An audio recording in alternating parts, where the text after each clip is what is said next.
കൃഷും സാഗറും അടിച്ചു പിരിയാൻ പോകുന്നു. അത് കൺമണിയുടെ പേരിലാണോ അത് ബലരാമിന്റെ പേരിലാണോ എന്ന് നമുക്ക് കാത്തിരുന്ന് കാണാം. ഇന്നത്തെ എപ്പിസോഡിൽ അതിനെ കാണിക്കുന്ന വരുണാണ്. വരുൺ ഒരു ദുസ്വപ്നം കാണുകയാണ്. കരീൻ സാഹിബും ഗുണ്ടകളും വരുണെ ആക്രമിച്ച് കൊല്ലുന്നതാണ് വരുൺ സ്വപ്നം കാണുന്നത്. അയ്യോ അച്ഛ അതേ എന്നെ കൊന്നേ എന്ന് പറഞ്ഞുകൊണ്ട് വരുൺ ഉറക്കത്തിൽ കിടന്ന് കരയുകയാണ്. ഈ സമയത്ത് വരുണിന്റെ അച്ഛൻ വരുണെ വിളിച്ചുണർത്തുകയാണ്. എടാ വരുണ എന്താണ് നീ കരയുന്നതെന്നൊക്കെ ചോദിക്കുകയാണ്. തുടങ്ങും വരുൺ അയ്യോ അച്ഛൻ ഞാൻ മരിച്ചുപോയി അച്ഛ എന്നൊക്കെ പറയുമ്പോൾ വരുണിന്റെ അച്ഛൻ അപ്പൊ പിന്നെ എന്റെ മുന്നിൽ കിടക്കുന്ന ഈ വരുൺ ആരാണെന്ന് ചോദിക്കുകയാണ്. എന്നാൽ അത് കേട്ട് വരുൺ യഥാർത്ഥ വരുൺ മരിച്ചുപോയി അച്ഛ ആ കരീൻ സാഹിബ് എന്നെ വെടിവെച്ച് കൊന്നു എന്ന് പറയുകയാണ്.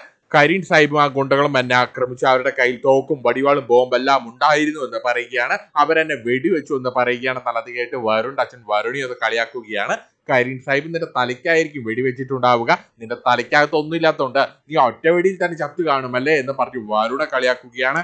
തുറന്ന് വരുണെ വിളിച്ച് ഉണർത്തി വരുണോട് എടാ നീ കണ്ടത് ദുസ്വപ്നമാണെന്ന് പറയുകയാണ്. അപ്പോൾ നീ കരീൻ സാഹിബിനെ സ്വപ്നം കണ്ടിരിക്കുകയാണല്ലേ എന്ന് ചോദിക്കുകയാണ്. എന്നാൽ അത് കേട്ട് വരുൺ സ്വപ്നമാണെങ്കിലും അല്ലെങ്കിലും ഇതൊക്കെ തന്നെയായിരിക്കും സംഭവിക്കാൻ പോവുക. ആ കരീൻ സാഹിബ് എന്നെ കൊന്നുകളയുമെന്ന് പറയുകയാണ് വരുൺ. എന്നാൽ അത് കേട്ട് വരുണിന്റെ അച്ഛൻ പിന്നെ വരുണോട് അതാടാ മണ്ട ഞാൻ നിന്നോട് വീണ്ടും വീണ്ടും പറയുന്ന കൺമണിയുടെ ആ വീടും പറമ്പും ആ കരീൻ സാഹിബിന്റെ പേരിലേക്ക് മാറ്റി എഴുതി കൊടുക്കാൻ നമുക്ക് എന്തിനാണ് കൺമണിയുടെ ആ വീട്? അത് നീ മര്യാദയ്ക്ക് ഞാൻ പറയുന്ന അനുസരിച്ച് ആ കരീൻ സാഹിബിന് എഴുതി കൊടുക്കാൻ പറയുകയാണ്. എന്നാൽ അത് കേട്ട് വരുൺ അത് കൊടുത്താൽ ശരിയാകില്ല അച്ഛ, അത് കൊടുത്താൽ കൺമണിയുടെ മേലുള്ള പിടി എനിക്ക് നഷ്ടപ്പെടുമെന്ന് പറയുകയാണ്. എന്നാൽ അത് കേട്ട് വരുൺ അച്ഛൻ വീണ്ടും വരുൺ ഒന്ന് കളിയാക്കുകയാണ്.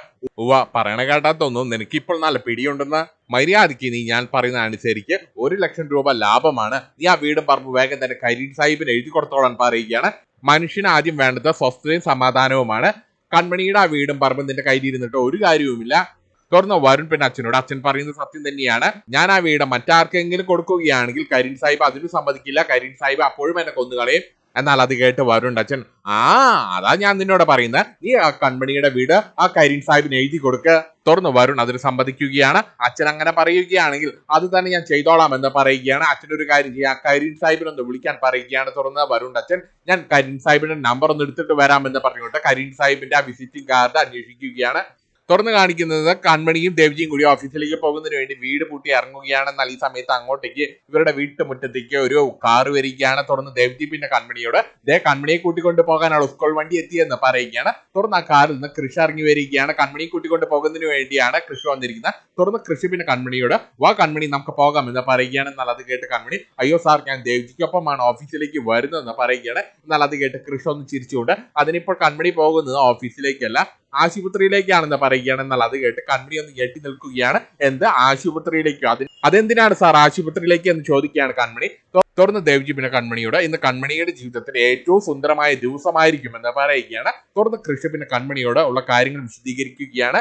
നമ്മളിപ്പോൾ പോകുന്ന ആശുപത്രിയിലേക്കാണ്, വരുണെ കാണുന്നതിന് വേണ്ടിയാണെന്ന് പറയുകയാണ്. എന്നാൽ അത് കേൾക്കുമ്പോൾ കൺമണി ഒന്ന് പേടിക്കുകയാണ്. അതെന്തിനാണ് സാർ വരുണെ കാണാൻ ആശുപത്രിയിലേക്ക് പോകുന്നതെന്ന് ചോദിക്കുകയാണ്. തുറന്ന് ദേവ്ജിക്ക് പിന്നെ കൺമണിയോട് വരുൺ ആ വീടും പറമ്പും കൺമണിയുടെ ആ വീടും പറമ്പും കരീൻ സാഹിബിന് തിരിച്ചെഴുതി കൊടുക്കാൻ തയ്യാറായിരിക്കുകയാണ്. നമ്മൾ ആശുപത്രിയിലേക്ക് പോയി കൺമണിയുടെ പേരിലേക്ക് ആ വീട് എഴുതി വാങ്ങും. വരുണ് വയ്യാത്തതുകൊണ്ട് വരുൺ ഹോസ്പിറ്റൽ ആയതുകൊണ്ട് രജിസ്ട്രേഷൻ ഹോസ്പിറ്റലിൽ വെച്ചായിരിക്കും. എന്നാൽ അത് കേട്ട് കൺമണി അതിന് കരീൻ സാഹിബ് തയ്യാറാകുമോ എന്ന് ചോദിക്കുകയാണ്. ആ വീടും പറമ്പും എന്റെ പേരിലേക്ക് മാറ്റി എഴുതാൻ തയ്യാറാകുമോ എന്ന് ചോദിക്കുകയാണ്. എന്നാൽ അത് കേട്ട് കൃഷി നീ അതോർത്തൊന്നും വിഷമിക്കേണ്ട. തുറന്ന് അപ്പോഴും കൺമണി കുറെ സംശയങ്ങളുമായിട്ടാണ് നിൽക്കുന്നത്. തുറന്ന് കൃഷി പിന്നെ കൺമണിയോട് കൺമണിയുടെ ഈ സംശയം എന്തിനു വേണ്ടിയാണെന്ന് എനിക്കറിയാം, ആ കാശിന്റെ കാര്യം ഓർത്തല്ലേ കൺമണി പേടിക്കുന്നത്, അതിനെ കുറിച്ച് ഓർത്തൊന്നും കൺമണി വിഷമിക്കേണ്ട. എന്റെ എല്ലാം കൺമണിയുടേതാണ്, കൺമണിയുടേതെല്ലാം എന്റേതാണ്, നീ എന്റേതല്ലേ കൺമണി. എന്നാൽ അത് കേട്ട് കൺമണിക്ക് ചെറിയൊരു ചമ്മൽ വരികയാണ്. ദേവ്ജിയുടെ മുന്നിൽ വെച്ചാണ് കൃഷി ഇത് പറയുന്നത്. തുറന്ന് ദേവ്ജി പിന്നെ കൺമണിയോട് കൃഷിയോട് മതി നിങ്ങളുടെ റൊമാൻസ് ഒക്കെ പിന്നെയാകാം, വേഗം തന്നെ ഹോസ്പിറ്റലിലേക്ക് ചെല്ലാൻ പറയുകയാണ്. തുറന്ന് കൃഷി കൺമണിയുടെ തോളിൽ കൈയിട്ടുകൊണ്ട് കൺമണി ഒന്നോർത്തും പേടിക്കേണ്ട മേ ഹൂന വാ കൺമണി എന്ന് പറഞ്ഞുകൊണ്ട് കൃഷി കൺമണിയും കൂട്ടിക്കൊണ്ട് അവിടുന്ന് പോവുകയാണ്. തുറന്ന് കാണിക്കുന്നത് വരുണാണ്. വരുൺ ഫോൺ എടുത്തിട്ട് ധനലക്ഷ്മിയെ വിളിക്കുകയാണ്. എന്നാൽ ഈ സമയത്ത് വരുണിന്റെ കോൾ കണ്ട് ധനലക്ഷ്മി ആ ഫോൺ എടുക്കുകയാണ്. വരുണെ ഒന്ന് പതപ്പിക്കാൻ വേണ്ടി ധനലക്ഷ്മി പിന്നെ വരുണോട് ഹായ് വരുൺ മോനാണോ, എന്ത് പറ്റി മോനെ, സുഖമാണോ എന്നൊക്കെ ചോദിക്കുകയാണ്. തുറന്ന് വരുൺ പിന്നെ നല്ല ഗൗരവത്തിൽ പിന്നെ ധനലക്ഷ്മിയോട് സുഖം ഞാൻ കാണിച്ചു തരുന്നുണ്ട്, ഞാനിപ്പോൾ ചേച്ചിയെ വിളിച്ചത് ഒരു കാര്യം പറയാൻ വേണ്ടിയാണ്. നിങ്ങളുടെ ആ വീടും പറമ്പും ഞാൻ വിൽക്കാൻ തീരുമാനിച്ചു, കരീൻ സാഹിബിന് ആ വീട് ഞാൻ എഴുതി കൊടുക്കാൻ തീരുമാനിച്ചു എന്ന് പറയുകയാണ്. എന്നാൽ അത് കേട്ട് ഞെട്ടി നിൽക്കുകയാണ് ധനലക്ഷ്മി.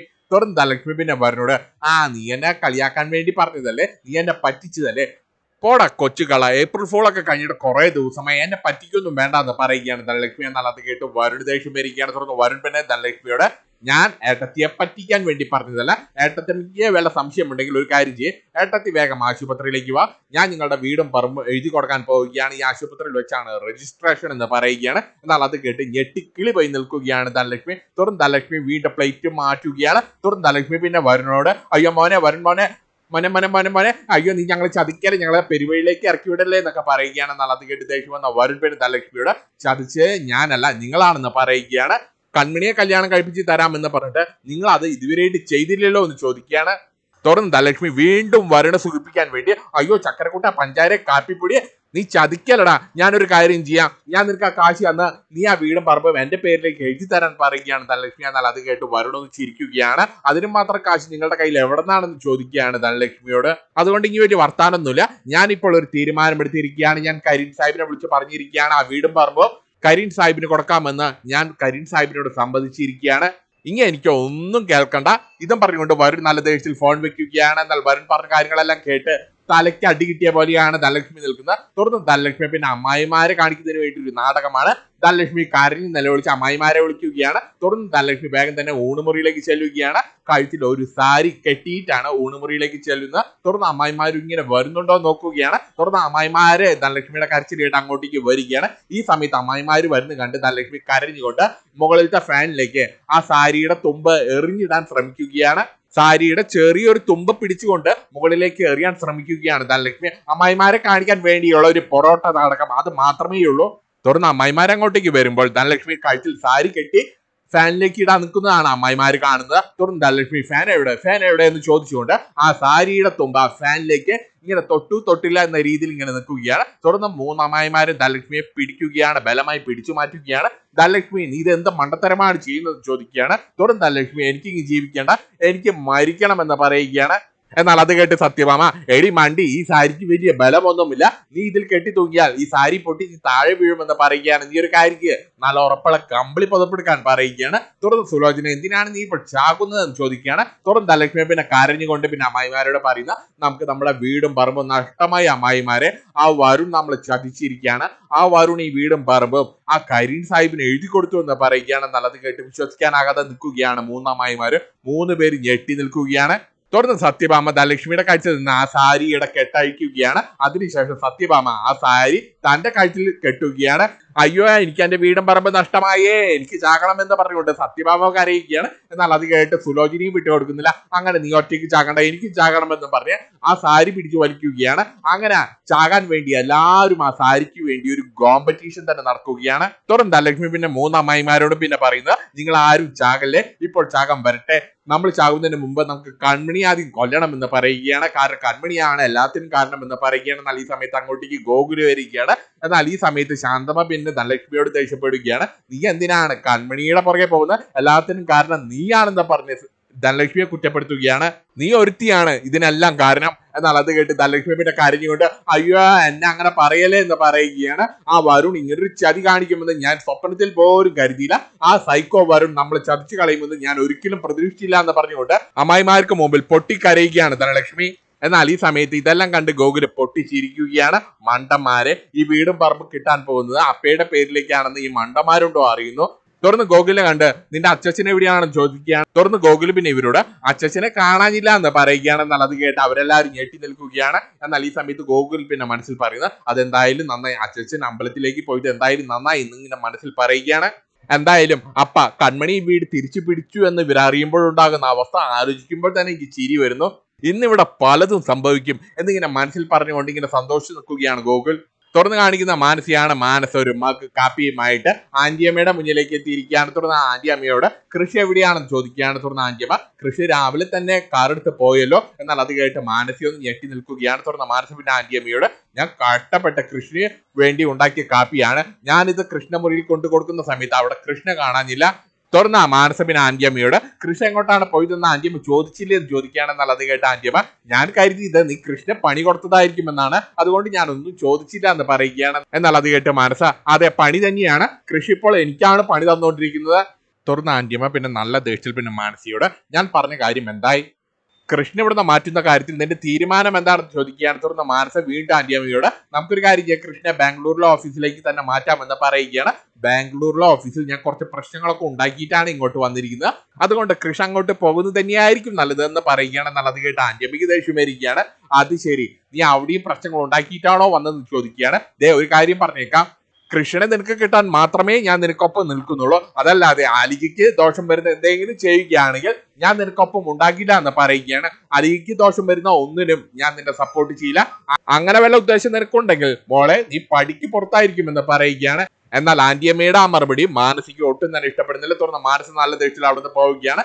എന്നാൽ ഈ സമയത്ത് ആന്റിയമ്മ ഇങ്ങനെ ചിന്തിച്ചു നിൽക്കുന്നത്, ഇവളെ വിശ്വസിക്കാൻ കൊള്ളില്ല, ഇവളെ എപ്പോൾ വേണമെങ്കിലും എനിക്ക് പണി തരും, ഇവളുടെ കൂടെ നിന്ന് അവസാനം ഞാൻ ഈ വീട്ടിൽ നിന്ന് തെറിക്കുമോ എന്നിങ്ങനെ ചിന്തിച്ചു നിൽക്കുകയാണ് ആന്റിയമ്മ.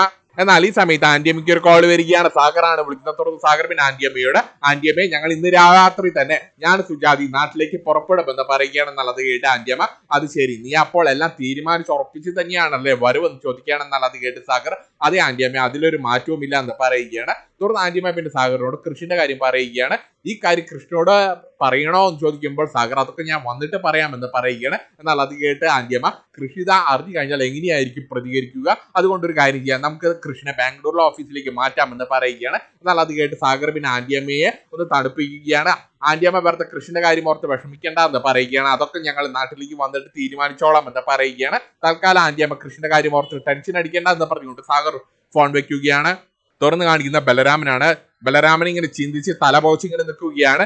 എങ്ങനെ സാഗറിനെ വേദനിപ്പിക്കാതെ കൊല്ലാം, ഇതിങ്ങനെ ചിന്തിച്ച് നിൽക്കുകയാണ്. എന്നാൽ ഈ സമയത്ത് അങ്ങോട്ടേക്ക് ഷൺമുഖം വക്കീൽ വരികയാണ്. തുടർന്ന് ഷൺമുഖം വക്കീലിനോട് ബലരാമൻ തന്റെ അച്ഛന്റെ കാര്യം ചോദിക്കുകയാണ്. എന്റെ അച്ഛൻ ആശുപത്രിയിലാണെന്ന് കേട്ടോ, എന്താണ് കാര്യമെന്ന് ചോദിക്കുകയാണ്. എന്നുള്ളത് കേട്ട് ഷൺമുഖം ബലരാമനെ ഒന്ന് കളിയാക്കിക്കൊണ്ട് ബലരാമന്റെ ഏതച്ഛനാണ് ആശുപത്രിയിൽ എന്ന് തിരിച്ചു ചോദിക്കുകയാണ്. എന്നാൽ അത് ചോദ്യം കേട്ട് ബലരാമൻ, അതെന്താ വക്കീൽ അങ്ങനെ ഒരു കുറച്ച് ചോദ്യം എന്ന് ചോദിക്കുകയാണ്. തുടർന്ന് വക്കീൽ പിന്നെ ബലരാമനോട്, ബലരാമന് ഇപ്പോൾ 3 അച്ഛന്മാരാണല്ലോ ഉള്ളത്, ഒന്ന് ബലരാമനെ ജനിപ്പിച്ച സ്വന്തം അച്ഛൻ, മറ്റൊന്ന് ബലരാമനെ എടുത്തു വളർത്തിയ ബാലു, മൂന്നാമത്തെ അച്ഛൻ ബലരാമൻ അച്ഛനെ പോലെ കാണുന്ന സാഗർ. ഇതിൽ ഏത് അച്ഛനെ കുറിച്ചാണ് ബലരാമൻ ഉദ്ദേശിച്ചതെന്ന് ചോദിക്കുകയാണ്. എന്നാൽ അത് കേട്ട് ദേഷ്യം വന്ന ബലരാമൻ പിന്നെ വക്കീലോട്, വക്കീലിനെ കളിയാക്കിയതാണെന്ന് എനിക്ക് മനസ്സിലായി, ഞാൻ ചോദിച്ച് എന്നെ വളർത്തി വലുതാക്കിയ എന്റെ സ്വന്തം അച്ഛൻ ബാലുവിനെ കുറിച്ചാണ്. തുടർന്ന് ഷൺമുഖം പിന്നെ ബലരാമനോട് ഒരു കള്ളം പറയുകയാണ്. ബലരാമൻ കേട്ടൊക്കെ സത്യം തന്നെയാണ്, ബാലു ഹോസ്പിറ്റലിലാണ്, ഇനി ഏറിയാൽ 2 മാസം. തുടർന്ന് ബലരാമൻ തന്റെ തീരുമാനം വക്കീലിനെ അറിയിക്കുകയാണ്. ഞാൻ എന്റെ അച്ഛന് കൊടുത്ത വാക്ക് എനിക്ക് പാലിക്കണം, എനിക്ക് സാഗറിനെ കൊല്ലണം എന്ന് ബലരാമൻ പറയുകയാണ്. ഞാൻ അറിയുന്ന സാഗർ വളരെ നല്ല മനുഷ്യനാണ്, പക്ഷെ അതിൽ യാതൊരു പ്രസക്തിയുമില്ല. എന്റെ അച്ഛനും അമ്മയും എന്നോട് കള്ളം പറയില്ല, അവരെന്നോട് പറയുന്നൊക്കെ സത്യം തന്നെയായിരിക്കും. എന്റെ അച്ഛന്റെയും അമ്മയുടെയും മനസ്സിൽ സാഗർ ഒരു വില്ലൻ തന്നെയാണ്, ഒരു ചതിൻ തന്നെയാണ്. അതുകൊണ്ട് എനിക്ക് എന്റെ അച്ഛന്റെയും അമ്മയുടെയും സന്തോഷം മാത്രമേ ഞാൻ നോക്കുന്നുള്ളൂ, സാഗറിനെ എനിക്ക് കൊല്ലണമെന്ന് പറയുകയാണ്. എന്നാൽ അത് കേട്ട് ബലരാമനോട് പിന്നെ വക്കീല്, അത് ശരിയാണോ എന്ന് ചോദിക്കുകയാണ്. ബലരാമന്റെ യഥാർത്ഥ അച്ഛനെ കണ്ടുപിടിച്ചിട്ട് പോരെ എന്ന് ചോദിക്കുകയാണ്. എന്നാൽ അത് കേട്ട് ബലരാമൻ, എന്റെ യഥാർത്ഥ അച്ഛനെ കണ്ടുപിടിക്കേണ്ട കാര്യം എനിക്കില്ല എന്ന് പറയുകയാണ്. എന്റെ ആദ്യത്തെ പ്രിഫറൻസ് എന്റെ അച്ഛനും അമ്മയ്ക്കും കൊടുത്ത വാക്കാണ്, അതെനിക്ക് പാലിക്കണം, എനിക്ക് സാഗറിനെ കൊല്ലണം, അതിനാണ് പ്രഥമ പരിഗണന. എന്നാൽ ഇതെല്ലാം കേട്ട് വക്കീൽ ഇങ്ങനെ സന്തോഷമായിട്ട് ഇങ്ങനെ നിൽക്കുകയാണ്. തുടർന്ന് ബലരാമൻ പിന്നെ വക്കീലിനോട് 2 സഹായങ്ങൾ ചോദിക്കുകയാണ്. ഒന്നെങ്കിൽ എന്നെ ഇവിടുന്ന് ഇറക്കി തരിക, ജാമ്യം എടുത്ത് പുറത്തിറക്കി തരിക, അതല്ലെങ്കിൽ സാഗറിനെ വല്ല കള്ളക്കേസിൽ കുടുക്കി സാഗറിനെ എന്റെ മുന്നിലേക്ക് ഈ ജയിലിന്റെ അകത്തേക്ക് കൊണ്ടുവരിക. എന്നാൽ അത് കേട്ട് വക്കീൽ പിന്നെ ബലരാമനോട്, നീ അതോർത്തൊന്നും വിഷമിക്കേണ്ട, 2-1 ഞാൻ തന്നെ നടപ്പിലാക്കും, ഞാൻ തന്നെ സഹായിക്കും, ഒന്നുകിൽ നിന്നെ പുറത്തിറക്കും, അതല്ലെങ്കിൽ സാഗറിനെ വല്ല കള്ളക്കേസിൽ നിന്റെ മുന്നിലേക്ക് ഞാൻ എത്തിക്കും. നീ റെഡി ആയിരുന്നോ സാഗറിനോടുള്ള പ്രതികാരം വീട്ടുന്നതിന് വേണ്ടി, സാഗറിനെ കൊല്ലുന്നതിന് വേണ്ടി നീ റെഡി ആയിരുന്നോളൂ എന്ന് പറഞ്ഞുകൊണ്ട് ഷൺമുഖം വക്കീൽ അവിടുന്ന് പോവുകയാണെന്നാൽ ഈ സമയത്ത് ബലരാമൻ പിന്നെ മനസ്സിൽ പറയുന്നത്, ഞാൻ ചെയ്യുന്നത് ശരിയാണോ തെറ്റാണോ എന്ന് എനിക്കറിയില്ല, സാഗർ സുജാതയും എനിക്ക് മുമ്പിൽ നന്മ മരങ്ങളാണ്, അവർക്ക് 2 പേർക്കും അറിഞ്ഞുകൊണ്ടൊരു തെറ്റ് ചെയ്യാൻ സാധിക്കില്ല. പക്ഷെ എന്റെ അച്ഛനും അമ്മയും ഇങ്ങനെ പറയുമ്പോൾ എനിക്കിതല്ലാതെ മറ്റൊരു ഓപ്ഷൻ ഇല്ല, എന്റെ അച്ഛനും അമ്മയും എന്നോട് നുണ പറയാറില്ല.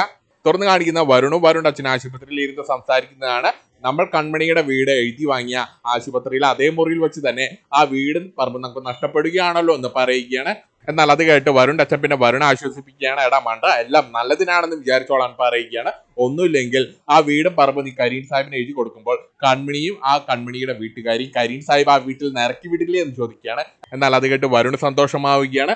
അത് നല്ലൊരു ഏർപ്പാടാണല്ലോ, ഇപ്പോഴാണ് ഞാൻ അതിനെക്കുറിച്ച് ചിന്തിച്ചത്, ഒരു പക്ഷെ നമുക്ക് പോലും ചെയ്യാൻ പറ്റുമായിരുന്നില്ല, അതെന്തായാലും കരീം സാഹിബ് തന്നെ നോക്കിക്കോളും എന്ന് പറയുകയാണ്. അതും പറഞ്ഞുകൊണ്ട് ഇങ്ങനെ ആശ്വസിച്ചിരിക്കുകയാണ് രണ്ടുപേരും. എന്നാൽ ഈ സമയത്ത് അങ്ങോട്ടേക്ക് കരീം സാഹിബ് രണ്ട് ഗുണ്ടകളും രജിസ്ട്രാർ നാരായണേട്ടനും കൂടി വന്നിരിക്കുകയാണ്. തുടർന്ന് വരുൺ പിന്നെ ഇവരെ കണ്ടിട്ട് ഇതാരെ ഈ കൂടെ വന്നിരിക്കുന്നു ചോദിക്കുമ്പോൾ കരീം സാഹിബ് നാരായണേട്ടനെ പരിചയപ്പെടുത്തി കൊടുക്കുകയാണ്. ഇതാണ് രജിസ്ട്രാർ. എന്നാൽ അത് കേട്ട് വരുൺ പിന്നെ കരീം സാഹിബിനോട് ഇതാരെ പുറകിൽ നിൽക്കുന്ന രണ്ടുപേരും ചോദിക്കുകയാണ്, ഗുണ്ടകളാണെന്ന് ചോദിക്കുകയാണ്. എന്നാൽ അത് കേട്ട് കരീം സാഹിബ് അവരെ ഗുണ്ടകളെന്ന് വിളിച്ച് അവരെ അപമാനിക്കരുതെന്ന് പറയുകയാണ്. തുറന്ന് വരുൺ അച്ഛൻ ഇങ്ങനെ വെറുതെ സംസാരിച്ച് അത് ഇതൊക്കെ പറഞ്ഞ് സമയം കളയണ്ട, നമുക്ക് കാര്യത്തിലേക്ക് കിടക്കാമെന്ന് പറയുകയാണ്. തുടർന്ന് നാരായണേട്ടൻ ആ ബാഗിൽ നിന്ന് ആ ബുക്കെല്ലാം എടുക്കുകയാണ്. തുടർന്ന് വരുണോട് പിന്നെ നാരായണേട്ടൻ പിന്നെ പറയുന്നത്, ഞാൻ റെക്കോർഡ്സ് എല്ലാം പരിശോധിച്ചിരുന്നു, നിങ്ങൾ ഇല്ലീഗലായിട്ടാണ് കൺമണിയുടെ ആ വീട് പറമ്പ് സ്വന്തമാക്കിയത്, അവരെങ്ങാനും കേസിന് പോയിരുന്നെങ്കിൽ നിങ്ങൾ കുടുങ്ങുമായിരുന്നു എന്ന് പറയുകയാണ്. എന്നാൽ അത് കേട്ട് വരുണൊന്ന് ഞെട്ടി പേടിച്ചു നിൽക്കുകയാണ്. തുറന്ന കരീം സാഹിബ് പിന്നെ വരുണോട് നിങ്ങളൊന്നും ഓർത്തും വിഷമിക്കേണ്ട, ഈ വന്നിരിക്കുന്ന എന്റെ ആളാണെന്ന് പറയുകയാണ്, അതുകൊണ്ട് ധൈര്യമായിട്ട് ഒപ്പിട്ട് തന്നോളാൻ പറയുകയാണ്. തുറന്ന് വരുൺ പിന്നെ കരീം സാഹിബിനോട് ആ ആധാരം എനിക്കൊന്ന് വായിച്ചു നോക്കണം എന്ന് പറയുകയാണ്, പേപ്പറുകളെല്ലാം എനിക്കൊന്ന് വായിച്ചു നോക്കണം എന്ന് പറയുകയാണ്. എന്നാൽ അത് കേട്ട് കരീം സാഹിബ് ആ ഡോക്യുമെന്റ്സ് വരുണ് കൊടുക്കാൻ പറയുകയാണ്. വരുൺ വായിച്ച് അവന്റെ ഡൗട്ട് എല്ലാം തീർത്തോട്ടെ എന്ന് പറയുകയാണ്. തുടർന്ന് ആ ഡോക്യുമെന്റ്സ് വരുണ് കൊടുക്കുകയാണ്. തുടർന്ന് അത് വായിച്ചു നോക്കിയ ശേഷം വരുൺ പിന്നെ കരീം സാഹിബിനോട് ഇതിൽ വാങ്ങുന്ന ആളുടെ പേര് എഴുതിയിട്ടില്ലല്ലോ എന്ന് ചോദിക്കുകയാണ്. എന്നാൽ അത് കേട്ട് നാരായണൻ പിന്നെ വരുണോട് നിങ്ങൾ മുമ്പും ഇങ്ങനെ തന്നെയല്ലേ ചെയ്തതെന്ന് ചോദിക്കുകയാണ്. കൺമണിയുടെ വീടും പറമ്പും വാങ്ങുന്ന സമയത്ത് നിങ്ങളുടെ പേര് ആ ഡോക്യുമെന്റ്സിൽ ഉണ്ടായിരുന്നില്ലല്ലോ, അതൊക്കെ എനിക്കറിയാമെന്ന് നാരായണൻ വരുണിനോട് പറയുകയാണ്. എന്നാൽ അത് കേട്ട് വരുൺ പിന്നെ മറുപടി പറയാൻ സാധിക്കുന്നില്ല. തുറന്ന് കരീം സാഹിബ് പിന്നെ വരുണോട് വരുൺ വൺ അതോർത്തൊന്നും വിഷമിക്കേണ്ട, വാങ്ങാനുള്ള ആളുകൾ കുറച്ച് കഴിഞ്ഞാൽ ഇങ്ങോട്ടെത്തും, അതുകൊണ്ട് വരുൺ വൺ അതിലൊന്ന് ഒപ്പിട്ട് തരാൻ പറയുകയാണ്.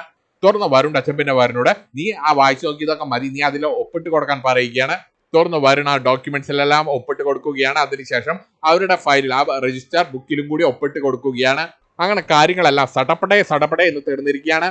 തുറന്നു വരുൺ അയ്യോ എനിക്ക് ക്യാഷ് കിട്ടിയില്ല എന്ന് പറയുമ്പോൾ കരീം സാഹിബ് അയ്യോ വരുൺ മോനെ, ക്യാഷ് എനിക്ക് ഹറാമാണ്, ഞാൻ ചെക്ക് ആയിട്ടാണ് വന്നിരിക്കുന്നത്, ഞാൻ എന്തായാലും നിങ്ങളെ വഞ്ചിക്കില്ല എന്ന് പറയുകയാണ്. തുറന്ന് വരുൺ തലയാട്ടി സമ്മതിക്കുകയാണ്. ആ ശരി എന്ന് പറഞ്ഞ് സമ്മതിക്കുകയാണ്. തുറന്ന് കരീം സാഹിബ് ആ ചെക്ക് എടുത്ത് ഉയർത്തി കാണിച്ച് എല്ലാവരോടും ഞാൻ വരുണ് ചെക്ക് കൊടുക്കാൻ പോവുകയാണ്, എല്ലാവരും കൈയടിച്ചാട്ടെ എന്ന് പറഞ്ഞുകൊണ്ട് കരീം സാഹിബ് ആ ചെക്ക് വരുണ് കൊടുക്കുകയാണ്. എന്നാൽ ഈ സമയത്ത് കൂടെയുള്ളവരെല്ലാം കൈയടിക്കുകയാണ്. തുറന്നു വരുൺ നല്ല സന്തോഷത്തോടുകൂടി ഇരു കൈയും നീട്ടി കരീം സാഹിബിന്റെ കയ്യിൽ നിന്ന് ആ ചെക്ക് ഏറ്റുവാങ്ങുകയാണ്. ജൂനിയർ മാൻഡ്രക്കിന്റെ പ്രതിമ ഏറ്റുവാങ്ങുന്ന പോലെ. തുറന്ന് വരുൺ ആ ചെക്കിലുള്ള പേര് നോക്കുകയാണ്. ആ പേര് കണ്ട് ഞെട്ടി നിൽക്കുകയാണ് വരുൺ. കൃഷിന്റെ പേര് കണ്ട് ഞെട്ടിക്കിളി പോയി നിൽക്കുകയാണ് വരുൺ. കൃഷിന്റെ മുഖത്തേക്ക് ചെക്ക് കീറി കളഞ്ഞ അതേ വരുൺ തന്നെ കൃഷിന്റെ കയ്യിൽ നിന്ന് ആ ചെക്ക് വാങ്ങി കൺമണിയുടെ വീടും പറമ്പും കൺമണിക്ക് എഴുതി കൊടുത്തിരിക്കുകയാണ്. നാളത്തെ എപ്പിസോഡിൽ കൺമണി ആ പ്രമാണം വാങ്ങുന്നതിന് വേണ്ടി വരുണെ കാണാൻ വരുന്നതാണ്. ഇതും കാണിച്ചുകൊണ്ടാണ് ഇന്നത്തെ എപ്പിസോഡ് തീരുന്നത്.